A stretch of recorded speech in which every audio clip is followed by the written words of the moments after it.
Hi guys, అందరూ ఎలా ఉన్నారు? బాగున్నారా? అనే బాగున్నాను ఫ్రెండ్స్. ఇవాళైతే వండర్ఫుల్ రెసిపీస్, ఇవాళైతే చాలా చాలా టేస్టీస్ అంటే టేస్టీ రెసిపీస్. ఎలా మాట్లాడాలో కూడా తెలియదు, ఎందుకంటే అంత టేస్టీ ఉన్న రెసిపీస్ని నేను చూసి మర్చిపోతున్నాను. మీరు కూడా మర్చిపోండి. ఇది మాత్రం శనగపప్పు, కందిపప్పు వేయించి చేసిన పొనగంటి కూర, అలాగే బచ్చల కూర వేసి చేసిన పప్పు. నెయ్యి వేసుకోకపోతే ఎలాగండి? నెయ్యి వేసుకోవాలి కదా. నేనైతే 2 స్పూన్స్ వేసుకున్నాను. మీరు మాత్రం ఒక 3 to 4 స్పూన్స్ అయినా వేసుకోండి. పిల్లలకి ఎక్కువ వేసి పెట్టండి. ఇలా చేసి పెడితే మాత్రం ఇలా బద్దలుగానే శనగపప్పు ఉండేటట్టు చూసుకోండి. మరీ మ్యాషప్ చేసేసుకోకండి. ఇలా కొంచెం బద్దలుగా ఉంటే మాత్రం తినడానికి చాలా చాలా బాగుంటుంది. చల్లమిరపకాయలు ఉంటే మా ఇంట్లో అయితే లేవు కాబట్టి నేను నంచుకోవట్లేదు. సో చల్లమిరపకాయలు ఉంటే చల్లమిరపకాయలు, వడియాలు లేదా చిప్స్, అప్పడాలు ఏదైనా బాగుంటుంది.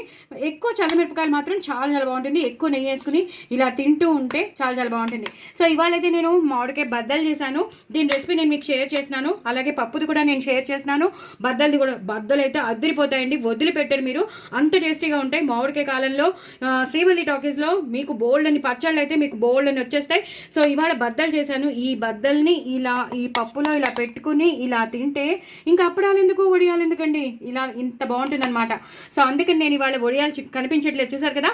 సో ఇవాళ బద్దలు వేసుకున్నాను. అలాగే వంకాయ కూర, సో చాలా గుత్తి వంకాయ కూర. దీని రెసిపీ కూడా పంపిస్తాను, దీని రెసిపీ పంపిస్తాను. నిగనిగిలాడే వంకాయ కూర అద్దరిపోయింది. షార్ట్ వీడియో కాబట్టి ఇంకా నేను చెప్పలేను. ఇది మాత్రం మీకు షేర్ చేస్తాను, తప్పకుండా చేసుకోండి, మిస్ కావద్దు. చాలా చాలా టేస్టీగా ఉంటుంది, చాలా అంటే చాలా టేస్టీగా ఉంటుంది. వేడి అన్నంలో నూనె కానీ నెయ్యి వేసుకుని తినండి, అద్దరిపోతుంది.